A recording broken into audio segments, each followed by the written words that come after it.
নিজের হাতে মারে মেরে ফেললাম, হায় হায় হায় করছি কি আমি, আমার ভুলের ক্ষমা কি হবে হুজুর? বিশ্বাস করেন আমার তখন ৮,০০০ স্বর্ণ মুদ্রা ছিল, ৮,০০০, বর্তমানে ৮০০ কোটি টাকা হবে। ৮,০০০ স্বর্ণ মুদ্রা বর্তমানে ৮০০ কোটি। বলতেছে হুজুর এই ৮,০০০ স্বর্ণ মুদ্রা আমি তখন আল্লাহর রাস্তায় দান করে দিলাম। সুবিখ্যাত আল্লাহর একজন ওলি ছিলেন, তার নাম হযরতে মালিক ইবনে দিনার রাহমাতুল্লাহি আলাইহি। মালিক ইবনে দিনার রাহমাতুল্লাহি আলাইহি এত বড় আল্লাহর ওলি ছিলেন, তিনি হজ করার জন্য মক্কায় আসলেন, হজ শেষ করলেন। হজ শেষ করার পরে মালিক ইবনে দিনার আল্লাহর দরবারে ডাক দিয়ে বললেন, রব এই হজ কার কবুল হলো, কারটা কবুল হলো না জানলাম না। আল্লাহ তুমি যদি স্বপ্নের ঘরে আমারে দেখাও কার হজ কবুল হলো কারটাও হলো না, তাহলে আমি মালিক, আমি মাওলা, আমি মালিক ইবনে দিনার, তুমি মালিকের প্রতি আমি সন্তুষ্ট হব। আল্লাহ আমি জানলাম না কার হজ কবুল হবে কারটা কবুল হবে, দয়া করে আপনি বলে দেন। মালিক ইবনে দিনার রাত্রিবেলা ঘুমায়, স্বপ্নের ঘরে দেখে আমার রব, আমার আল্লাহ এসে বললেন, মালিক যাও, সারা মক্কার হাজিদের হজ কবুল হয়েছে, একজনের হজ কবুল করি নাই আমি আল্লাহ, সবার জীবনের গুনাহ মাফ করছি, মালিক রে একজনের গুনাহ আমি মাফ করি নাই। মালিক ইবনে দিনার ডাক দেখে, সেই লোকটাকে আমি কি জানতে পারি? পরের রাত্রিবেলা মালিক ইবনে দিনার সারা রাত কান্দে আর কয়, আল্লাহ আমি মালিক যদি ওই একজন বান্দার মধ্যে পড়ে যায় যার হজ কবুল হয় নাই, তার জীবন সর্বনাশ হবে, মালিকের জিন্দেগি বরবাদ, আল্লাহ তুমি দয়া করে বলো আমার হজ কবুল হয়েছে নি? পরের রাত্রিবেলা মালিক ইবনে দিনার ডাক দিয়ে কয়, আল্লাহ আজকে তুমি আমারে দেখাও কার হজ কবুল হলো কারটা কবুল হলো না, আমারে বলে দিয়ে যাও। পরের দিন রাত্রিবেলা মালিক ইবনে দিনার ঘুমায়, স্বপ্নের ঘরে আল্লাহ ডাক দিয়ে বলেন, মালিক তোমার হজ কবুল হয়েছে, সবার কবুল হইল, কিন্তু একজনের হজ কবুল হয় নাই, তার নাম মুহাম্মদ ইবনে হারুন সমরকন্দি। আমি আল্লাহ সবার হজ কবুল করলাম, কিন্তু একজনের হজ আমি আল্লাহ কবুল করি নাই। মালিক ইবনে দিনার সকালবেলা ফজরের নামাজ পড়ে বের হয়ে গেলেন। ওই মুহাম্মদ ইবনে হারুন সমরকন্দিকে তাকে চিনতে হবে, তাকে জানতে হবে। মুহাম্মদ ইবনে হারুন সমরকন্দির খোঁজার জন্যে মালিক ইবনে দিনার সকালে বের হয়ে আসলেন। আহলুল মক্কা যারা ছিলেন মক্কাবাসী, তাদেরকে ডাক দিয়ে বলেন, ও মক্কাবাসী তোমরা কি মুহাম্মদ ইবনে হারুন সমরকন্দিরে চেনো? মক্কাবাসী ডাক দিয়ে বলতেছে, হ্যাঁ মুহাম্মদ ইবনে হারুন সমরকন্দির আমি চিনি, তবে লোকটা আজ 40 বছর ধরে মাকামে ইব্রাহিমে নামাজ পড়ে। একবার জোরে বলা যাবে কি সুবহানাল্লাহ? কত বছর? আমার দিকে তাকান, কত বছর নামাজ পড়ে? 40 বছর ধরে মাকামে ইব্রাহিমে নামাজ পড়ে, কিন্তু তার হজ হয় না, তাকে ক্ষমা করা হয় না। কারণটা কি? অপরাধটা কি তার? মালিক ইবনে দিনার আশ্চর্য হলেন, আহলে মক্কাদেরকে বললেন, এ মক্কাবাসী আরো কি কিছু তার কোনো বর্ণনা আছে? বলে, হ্যাঁ 40 বছর ধরে সে রোজা রাখে, সারাদিন রোজা রাখে, সারাদিন ইবাদত করে, সারা রাত্র মাকাম ইব্রাহিম ইবাদত করে, 40 বছর ধরে সে ইবাদতে মক্কা নগরে কাটাইতেছে। মালিক ইবনে দিনার রাহিমাহুল্লাহ আরো আশ্চর্য হলেন, বলে কি 40 বছরের ইবাদত একজন মানুষের এতই চমৎকার, তার হজ কবুল হলো না, তার দোয়া কবুল হলো না, কারণটা কি? হযরত মালিক ইবনে দিনার চিন্তিত, কারণ কি? দোয়া কবুল হয় না, হজ কবুল হয় না, কারণ কি? লোকটাকে তো দেখার দরকার। বললেন, সে কোন জায়গা আছে তোমরা কি জানো? মক্কাবাসী ডাক দিয়ে বলল, হ্যাঁ মক্কার বিরান ভূমি একটা এলাকা আছে, যেখানে কোনো মানব জনম যায় না, ওইখানে একটা গাছ আছে। এই গাছের নিচে দাঁড়াইয়া দাঁড়াইয়া মুহাম্মদ ইবনে হারুন সমরকন্দি নামাজ পড়তেছে। হযরতে মালিক ইবনে দিনার রাহমাতুল্লাহি আলাইহি ওইখানে চলে গেলেন। যাওয়ার পরে দেখেন একজন আল্লাহর বান্দার ডান হাত নাই, ডান হাত তার কাটা, এবং সে ওই গাছের নিচে নামাজে দণ্ডায়মান। খুব ধীর স্থিরভাবে সে নামাজ পড়তেছে। হযরতে ইমাম মালিক ইবনে দিনার রাহমাতুল্লাহি আলাইহি এখানে যা তাকে সালাম দিলেন। সালাম দিয়ে বসে পড়লেন, আর ওই লোকটা নামাজ পড়তে লাগলো। মালিক ইবনে দিনার নামাজ শেষ করার পরে মুহাম্মদ ইবনে হারুন সমরকন্দি ডাক দিয়ে বলেন, আপনি কে? আপনার পরিচয় কি? বলে, আমার নাম মালিক ইবনে দিনার। বলে, আপনার নাম মালিক ইবনে দিনার, আমি আপনার নাম শুনেছি। আপনি অনেক বড় দরজার আল্লাহর ওলি। আপনি জাহিদ, ইরাকের জাহিদ, দুনিয়া বিরাগী একজন মানুষ। মালিক ইবনে দিনার ডাক দেখে, মুহাম্মদ ইবনে সমরকন্দি, তোমার একটা সংবাদ দেওয়ার জন্য আমি আজকে আসছি।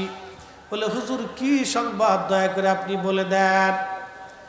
মালিক ইবনে দিনার ডাক দিয়ে বলতেছে, আল্লাহর বান্দা, আমি আর স্বপ্নের ভিতরে আমার আল্লাহ আমারে জানাইছে মক্কা নগরে সবার হজ কবুল হইছে, কিন্তু তোমার হজ আল্লাহ কবুল করে নাই। সবাই আল্লাহ মাফ করছে, কিন্তু তোমার জীবনের গুনাহ আল্লাহ মাফ করে নাই। মুহাম্মদ ইবনে হারুন সমরকন্দি চোখের পানি ছেড়ে দিয়ে কাঁদে আর বলে, হুজুর শুধু আপনি না, আজকে 40 বছরে 40 জন আবদাল এসে আমাকে সংবাদ দিয়ে গেছে সবার হজ কবুল হয়, কিন্তু আমারটা হয় না। সবাইরে মাফ করা হয়, কিন্তু আমার জীবনের গুনাহ মাফ হয় না। 40 বছর ধরে আমাকে 41 জন আবদাল সংবাদ দিয়ে গেছে সবার হজ কবুল হয়, কিন্তু আমারটা হয় না। সবাইরে মাফ করা হয়, কিন্তু আমারে মাফ করা হয় না। চিন্তায় পড়ে গেলেন মালিক ইবনে দিনার। বলতেছে, মুহাম্মদ ইবনে হারুন, বলবা কি, কোন ভুল তোমাকে আজ এই পর্যন্ত নিয়ে আসছে? মালিক ইবনে দিনার তখন শুনতেছিলেন মুহাম্মদ ইবনে হারুন কান দেয়ার বলে, হুজুর জীবনে একটা ভুল আমাকে এই পর্যন্ত নিয়ে আসছে। বলে, কি ভুল বলো? বলে, আমি ছিলাম মদপায়ী, আমি নেশায় আক্রান্ত ছিলাম। প্রত্যেক রাত্রিবেলা আমি নেশা করতাম। নেশা, এ আমার দিকে তাকান, নেশা দ্রব্য হালাল না হারাম? জোরে জোরে জোরে জোরে বলেন। কুত্তার গোশত হালাল না হারাম? শুয়োরের গোশত হালাল না হারাম?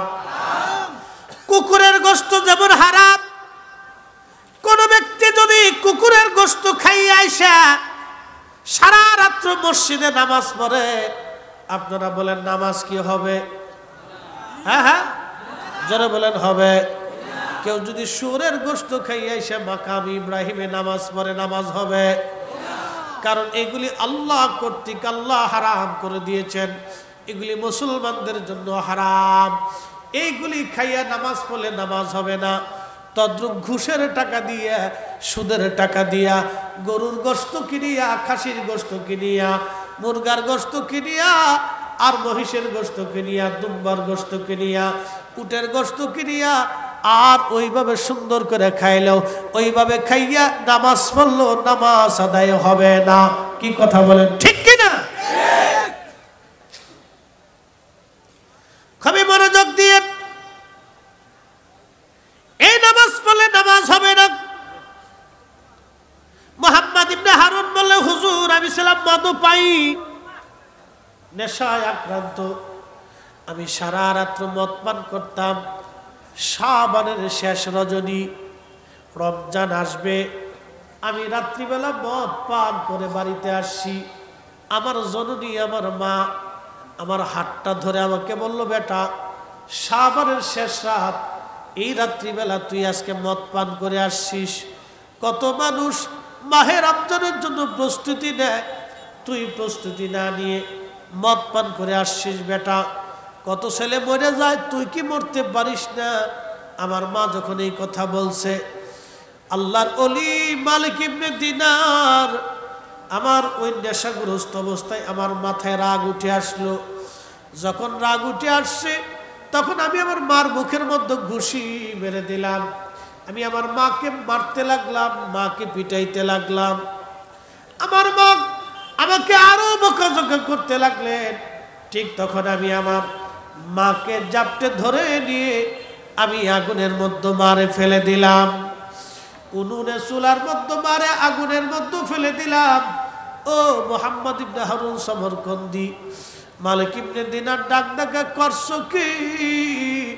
কত বড় সর্বনাশ তুমি করছো।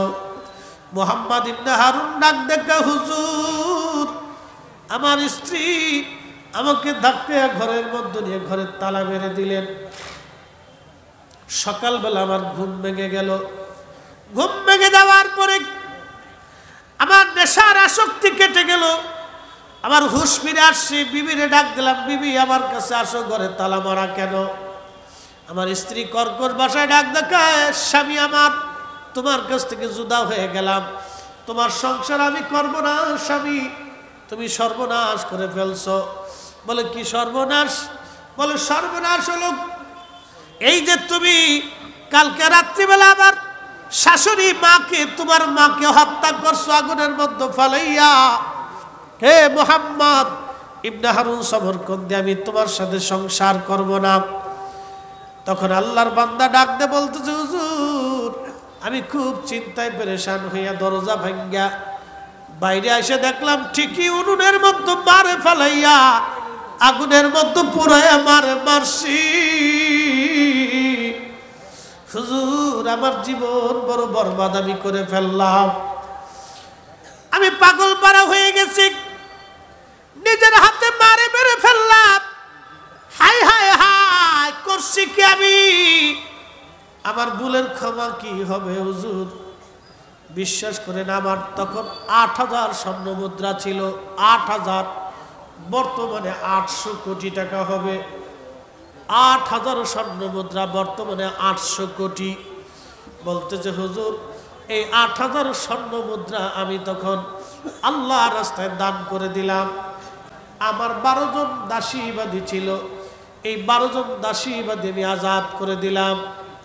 আর আমার স্ত্রীকে তালাক দিলাম। আমি নিজে সমস্ত সম্পদগুলি আল্লাহ রাস্তায় দান করলাম, যদি আল্লাহ মাফ করে দেয়। আল্লাহর ওলি ডান হাতটাকে নিজে বাম হাত দিয়ে আমি কুড়াল দিয়ে কুবায় কেটে ফেললাম। যেই হাত দিয়ে মাকে মারছিলাম, আমার একটাই চিন্তা, যে হাত দিয়ে মারছি ওই হাত আমি আর দুনিয়াতে রাখবো না। ওই হাতটা আমি কেটে ফেললাম। আপনি দেখেন আমার একটা হাত নাই, হাত কেটে ফেলে দিয়ে তওবা করলাম। হুজুর তারপরও আমার পছন্দ হয় নাই। সব কিছু ফালাইয়া কাবাতুল মুকাররমায় মাকামে ইব্রাহিমে 40টা বছর কাটাইতেছি। 40 বছরে 40 বার হজ করছি। 40 বছরে 40 বছর 40 বছরের রাত্রে মাকামে ইব্রাহিমে নামাজ পড়ি। আল্লাহর কাবা শরীফ ধরে ধরে আমি কান্দি, যদি আল্লাহ মাফ করে।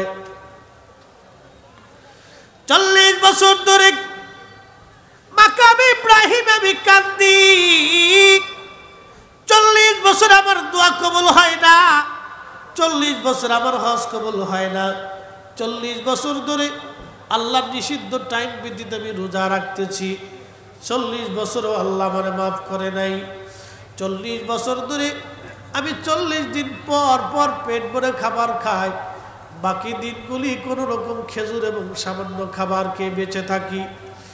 আল্লাহর ওলি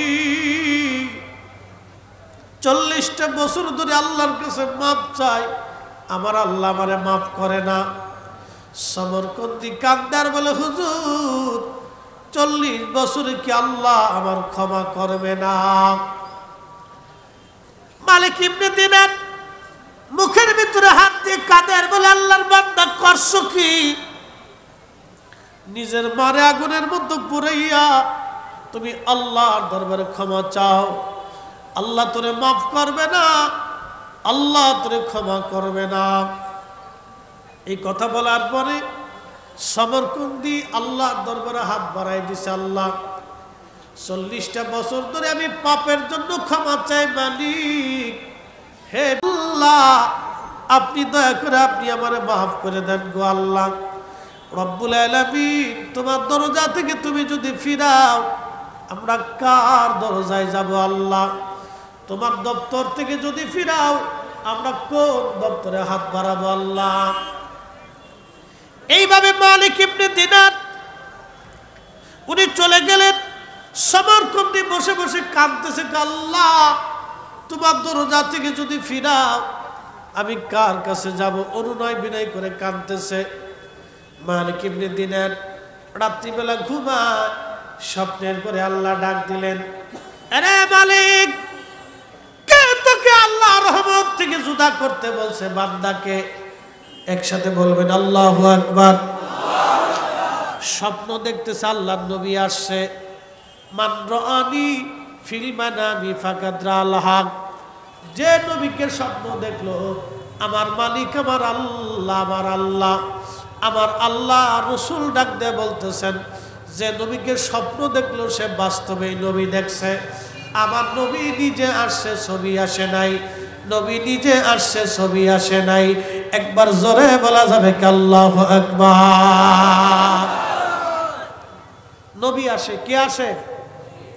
জোরে বলতে হবে, কে আসে? নবী কি এখনো আসেনি? কথা বলেন, নবী আসে? বিশ্বাস আছে? মান রাআনি ফিল মানামি ফাকাদ রাআল হক। যে স্বপ্নে নবীকে দেখলো বাস্তবে সে নবীকেই দেখছে। রসুল নিজে আসে, ছবি আসে না। নবী নিজে আসে, ছবি আসে না। আল্লাহ নবী নিজে আসে। মালিক ইবনে দিনার স্বপ্ন দেখতেছে আল্লাহ রসুল তশরিফ আনছে। নবী আয়েশা ধমক দিয়ে বলতেছে, মালিক তোমাকে আল্লাহর রহমত থেকে বান্দাকে জুদা করতে কে হুকুম দিছে? তুমি যে বললা যে দোয়া কবুল হবে না, তোরে আল্লাহ মাফ করবে না, কোথায় পাইছো তুমি? কে শিখাইছে তোমাকে? আমরা মানুষ আশরাফুল মাখলুকাত। আমার দেশে ভারতবর্ষে কি হবে আমি জানি না, আমাদের দেশে বহু বহু যুবক আছে যারা মাকে গালি দেয়, বাবাকে মারতে যায়। আপনাদের হিন্দুস্তানেও অনেক আছে, মাকে গালি দেয়, বাবাকে মারতে চায়। একটা কথা মনে রাখবেন, আমাদের বাড়িতে কুত্তা থাকে, মাঝে মধ্যে কুকুরকে আপনারা খাবার দেন। কয় বেলা দেন? 2 বেলা অথবা 3 বেলা কুকুরকে খাবার দেন। বাড়ির অতিরিক্ত খাবারটা কুকুরের জন্য বরাদ্দ করেন আপনারা। এই অতিরিক্ত খাবারটা যে কুকুরের জন্য বরাদ্দ করলেন, এই কুকুরটা সারা রাত আপনারই পচা গলা খাইয়া সারা রাত্র আপনাকে পাহারা দিতে থাকে। আপনি ঘুমান কিন্তু কুত্তা ঘুমায় না। আপনি কম্বলের মধ্যে ঘুমান কিন্তু আপনার কুকুর আপনার বাড়ির উঠানে ঠান্ডার মধ্যে কাঁপে আর থরথর করে কাঁপে আর আপনারে পাহারা দেয়। কুকুর বোঝাইতেছে, মালিক পচা গলা খাইতে দিলেন আপনি আমারে, কিন্তু আমি আপনার সাথে বেঈমানি করি নাই রে মালিক। আপনার পচা গলা খাইয়া আমি কুত্তা আপনার বাড়ি পাহারা দিয়েছি। তার মানে কুকুরের কৃতজ্ঞতা আছে। একটা বাবা 40 বছর ধরে সন্তানকে লালন পালন করে, এরপরে ওই সন্তান বাবা মাকে ভুলে যায়, তার মানে ওই সন্তানটা কুকুরের চাইতেও নিকৃষ্ট। কি কথা বলেন, ঠিক না বেঠে? ওই সন্তানটা কুকুরের চাইতেও নিকৃষ্ট। কারণ কি? সে বাবা মার সাথে নাফরমানি করছে। এই জন্য আল্লাহর কোরআন বলতেছে, আমি আল্লাহর ইবাদত করার পরে পৃথিবীতে তুমি আর একটা কাজ করবা। কি কাজ? ওয়াবিল ওয়ালিদাইনি ইহসানা, তুমি তোমার পিতামাতার সাথে সুন্দর আচরণ করো।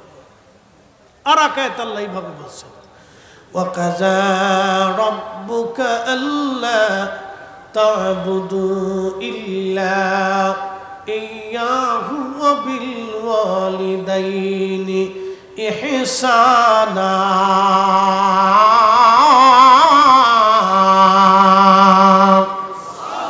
না না, জোরে বলবেন কি মারহাবা। ওগো মা তুমি এ ধরনের শ্রেষ্ঠ নিয়ামত, তোমারই পদতলে রয়েছে জান্নাত, তোমারই পদতলে রয়েছে জান্নাত। ওগো মা তুমি এ ধরনের শ্রেষ্ঠ নিয়ামত, তোমারই পদতলে রয়েছে জান্নাত। সালাতুন ইয়া রাসূলুল্লাহ আলাইকুম, সালামুন ইয়া হাবিবাল্লাহ আলাইকুম, সালাতুন ইয়া রাসূলুল্লাহ আলাইকুম, সালামুন ইয়া হাবিবাল্লাহ। ত্রিপুরার মুসলমান, কথাগুলি খুবই মনোযোগের সাথে শুনে যাবেন। আল্লাহর কোরআন বলতেছে তুমি তোমার বাবা মার সঙ্গে সুন্দর আচরণ করবা, আর তুমি তোমার বাবা মার সাথে ইহসান করবা। কেন করবা, কি জন্য করবা? সূর্য তো চলমান, পৃথিবীও চলমান, চাঁদও চলমান, কেউ স্থির না। বিজ্ঞান বলে ওটা স্থির, আল্লাহ বলে না এটাও চলমান। ত্রিপুরার মুসলমান, কথাগুলি খুবই মনোযোগ দিয়ে শুনে যাবেন। সূর্য আলো দেয়, পৃথিবীতে বিকিরণ দেয়। যে পৃথিবীটা আপনি দেখেন, এই পৃথিবীটাকে 13 লক্ষ গুণ বড় করলে যত বিরাট হবে, একটা সূর্য হবে তত বিরাট। এই পৃথিবীর মধ্যে পাহাড় আছে, জমিন আছে, পর্বত আছে, সাগর আছে, নদী আছে, মহাসাগর আছে, মরুভূমি আছে। কিন্তু সূর্যের মধ্যে কোনো মরুভূমি, পাহাড়, পর্বত, জীব আর জানোয়ার কিছুই নাই। সূর্যের মধ্যে শুধু আগুন আর আগুন। সূর্যের আগুনের তাপমাত্রা 200 কোটি ডিগ্রি সেলসিয়াস। সূর্যটা এত পরিমাণে গরম হয়, আমার মালিক আমার আল্লাহ সূর্যটাকে মাঝে মধ্যে ঠান্ডা করার জন্য ফেরেশতা দিয়ে আল্লাহর কুদরতি ওই যে আপনার বরফ মেরে মেরে সূর্যটাকে ঠান্ডা করা হয়। যে রব কোটি কোটি বছর ধরে সূর্যটাকে জ্বালায় রাখলেন, 1 আর 2 বছরও না, কোটি কোটি বছর ধরে সূর্যটাকে আল্লাহ জ্বালাইয়া পৃথিবীর মানুষকে আলোর ব্যবস্থা করলেন আমার আল্লাহ। যদি আলো না আসতো, সূর্যের আলো যদি না পারত, পৃথিবী মরে যাইতো, গাছ তরু লতা পাতা জন্ম হতো না। তার বাস্তব প্রমাণ একটা ইট ঘাসের উপর আপনি রেখে দিবেন, 15 দিন পরে ওই ইটটা উঠানোর পরে দেখবেন ঘাস মরে গেছে। সূর্যের আলো না পাওয়ার কারণে ঘাসগুলি মরে যাবে। এই সূর্যের আলো দিয়ে আল্লাহ পৃথিবীটাকে বাঁচায় রাখলেন। কোটি কোটি বছর এই সূর্যের আলো জ্বলতেছে আল্লাহর ইশারায়, আজও পর্যন্ত বন্ধ হলো না। কিয়ামত পর্যন্ত এই সূর্যটা চলমান বহমান থাকবে। সূর্যটাকে জ্বালিয়ে রাখার জন্য আমার মালিক আমার আল্লাহ কোটি কোটি টন মন গ্যাস ব্যবহার করলেন। একটা দিনের জন্য আল্লাহ বিল চাই নাই, আল্লাহ একটা বিল চেয়েছে, লা ইন শাকারতুম লা আযীদান্নাকুম ওয়া লা ইন কাফারতুম ইন্না আযাবি লাশাদীদ। আল্লাহ বললেন, বান্দা আমি আল্লাহর দেওয়া নিয়ামতের কৃতজ্ঞতা আদায় করো, শুকর আদায় করো রে বান্দা, না শুকরিয়া করিও না। যদি শুকর আদায় করো, নিয়ামত আমি আল্লাহ বাড়ায় দিব।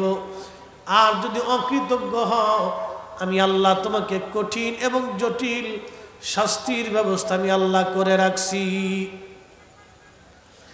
নবীর উম্মত, ত্রিপুরার মুসলমান, মনোযোগ দিয়ে কথাগুলি শুনে যাবেন বাজান। মা বোনরাও যারা আসছেন তারাও শুনে যাবেন। আল্লাহ কোটি কোটি বছর সূর্যটাকে জ্বালায় রাখলেন, একটা দিনের জন্য আমার আল্লাহ বিল চান নাই। শুধু বিল চেয়েছেন কি? আল্লাহর আনুগত্য। আল্লাহর কুরআন বলতেছে, ইয়া আইয়ুহাল্লাযীনা আমানুত্তাকুল্লাহা হাক্কা তুকাতিহি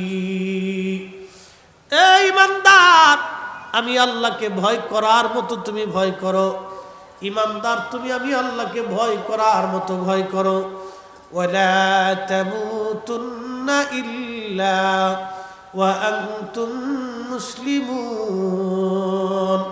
আর মুসলমান না হইয়া কিন্তু মইরো না, মুসলমান হয়ে তুমি কবরে আসো। ত্রিপুরাবাসী কথাগুলি শুনে যাবেন। এই সূর্যের আলো যিনি দিলেন, পৃথিবী বাঁচিয়ে রাখলেন, 4 লক্ষ প্রজাতির জীব, মানুষ বলে, বিজ্ঞান বলে ম্যান ইজ মর্টাল, মানুষ মরণশীল। 1450 বছর আগে কোরআন বলল শুধু মানুষ না, কুল্লু নফস, এমন কোন জীবন নাই যায়িকাতুল মউত, মরণের স্বাদ না নিবে। এমন কোন জীবন নাই মরণের স্বাদ না নিবে। 1450 বছর আগে কোরআনের ভাষায় আল্লাহ জানাই দিলেন কুল্লু নাফসিন যায়িকাতুল মউত। এমন কোন জীবন নাই যে জীবনের মরণ না আসবে। শুধু মানুষ মরবে না, গরু ছাগলও মারা যাবে, হাঁস মুরগি মারা যাবে, আপনার বাড়ির পাশের গাছ, পুকুরের মাছ, এরাও মারা যাবে। সৃষ্টি এক সময় সব নিশ্চিহ্ন হবে, সব মারা যাবে, কেউ থাকবে না। শুধু একমাত্র আমার আল্লাহ থাকবে। কুল্লু মান আলাইহা ফানিউ ওয়া ইয়াবকা ওয়াজহু রাব্বিকা যুল জালালি ওয়াল ইকরাম। আল্লাহ ডাক দিয়ে বললেন আমি একমাত্র আল্লাহ ছাড়া আর কিছুই থাকবে না, সব ধ্বংস হয়ে যাবে, কিচ্ছু থাকবে না, আল্লাহ ছাড়া কিছুই থাকবে না বাজান। তার মানে বোঝা গেল একমাত্র আল্লাহ থাকবে, আল্লাহ ছাড়া যা কিছু আছে সব সেদিন ধ্বংস হয়ে যাবে, আল্লাহ ছাড়া আর কিছুই থাকবে না। ও নবীর উম্মতেরা, অতএব শুনে যান, বুঝে যান বাবাজি, কথাগুলি মনোযোগ দিয়ে শুনে যাবেন, কথাগুলি বুঝে যাবেন। আল্লাহ ছাড়া আর কিচ্ছু থাকবে না, একমাত্র থাকবে আল্লাহ, আল্লাহ, আল্লাহ। একবার জোরে বলা যাবে আল্লাহু আকবার। চোখের আলো কে দিছে? একসাথে বলতে হবে। জিহ্বা কয়টা? খাবার আছে কয় কোয়ালিটির? একই পানির ভিতরে 100 কোয়ালিটির মাছ, 100 রকমের স্বাদ, 1000 কোয়ালিটির মাছ, 1000 কোয়ালিটির স্বাদ। পানি একটাই, মাছ হাজার হাজার, জিহ্বা একটা। এই কুদরতের মালিক কে? পৃথিবীর সব জ্ঞান আর মেধার বিজ্ঞান যদি এক জায়গা হয়, বলেন তো আল্লাহর দেওয়া একটা জিহ্বার মতো জিহ্বা বানাইতে পারবে? সম্ভব? পৃথিবীর সব মেধা যদি এক জায়গা হয়, পৃথিবীর মধ্যে 2টা সুপ্রিম পাওয়ার দেশ, একটা রাশিয়া, একটা আমেরিকা, সুপ্রিম পাওয়ার। এই বিরাট বড় সুপ্রিম পাওয়ারের দেশ, আপনারা বলেন এত বড় দেশ, তাদের সেনাবাহিনীও খুব মারাত্মক সেনাবাহিনী, সিরিয়াস সেনাবাহিনী, বিরাট শক্তিধর। আপনাদের ভারতও পারমাণবিক শক্তিধর। ভারত সহ আরো পৃথিবীর অন্যান্য দেশ পারমাণবিক অনেক শক্তিধর দেশ আছে। এই পারমাণবিক বিজ্ঞানী যারা আছে, উচ্চ higher educated person, Oxford, Harvard university থেকে পৃথিবীর বড় বড় স্টুডেন্টগুলি বের হয়ে আসে বিভিন্ন সেকশনে। আপনারা বলেন এই সব মেধা যদি এক জায়গা হয়, আল্লাহর দেওয়া একটা চোখের মতো চোখ বানাইতে পারবে? একসাথে বলতে হবে পারবে? তাহলে সেজদা হবে কার? একসাথে বলতে হবে সেজদা কার? জিকির কার? ইবাদত কার? এই জন্য আল্লাহর কোরআন বলল ওয়াবুদুল্লাহ ওয়া লা তুশরিকু বিহি শাইআন ওয়া বিল ওয়ালিদাইনি ইহসানা।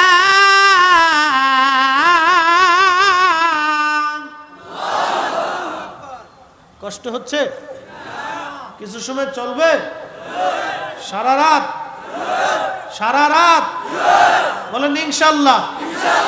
থাকতে হবে না, নেকি লেখা হয়ে গেছে, নেকি লেখা হয়ে গেছে। আল্লাহ কিপটে না, আমরা নিজেরা কিপটে। মনোযোগ দিয়েন ত্রিপুরার মুসলমান, আমার মালিক, আমার রব, আমার আল্লাহ কত চমৎকার করে পৃথিবী আল্লাহ সাজাইলেন। সাজায় আল্লাহ বলেন আ'বুদুল্লাহ ওয়া লা তুশরিকু বিহি শাইআ, তোমরা আমি আল্লাহর ইবাদত করো, আমি আল্লাহর সাথে আর কাউকে তুমি শরীক করিও না। আল্লাহর সাথে শরীক করিও না, শিরিক করিও না। আপনারা বলেন আমার মালিক কয়জন? জোরে বলতে হবে কয়জন? আল্লাহ এক, একক, আল্লাহ দ্বিতীয়, সব শক্তির মালিক আমার আল্লাহ। একসাথে তামাম সৃষ্টি যিনি চালান তিনি আমার আল্লাহ। একসাথে জোরে বলবেন কি আল্লাহু আকবার। না না, গলার সমস্ত শক্তি ছেড়ে বলেন তো আল্লাহু আকবার। হ্যাঁ, তুষা করে বলেন তো আল্লাহু আকবার।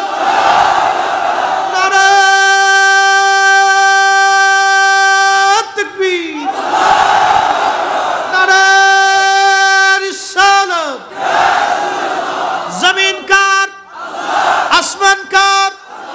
আইন চলবে কার? সমস্ত সৃষ্টি আইন মানে কার? আমরা আইন মানব কার? আল্লাহর জমিনে আল্লাহর পরে, আল্লাহর স্লোগানের পরে আমার নবীর স্লোগান চলবে। কথা বলেন ঠিক না বেঠে? আল্লাহর পরে আল্লাহর জমিনে আমার নবীর স্লোগান চলবে। কথা ঠিক কি না? খুবই মনোযোগ দেন। আল্লাহর কোরআন বলতেছে ওয়ালা তুশরিকু বিহি শাইয়্যান ওয়া বিল ওয়ালিদাইনি ইহসানা।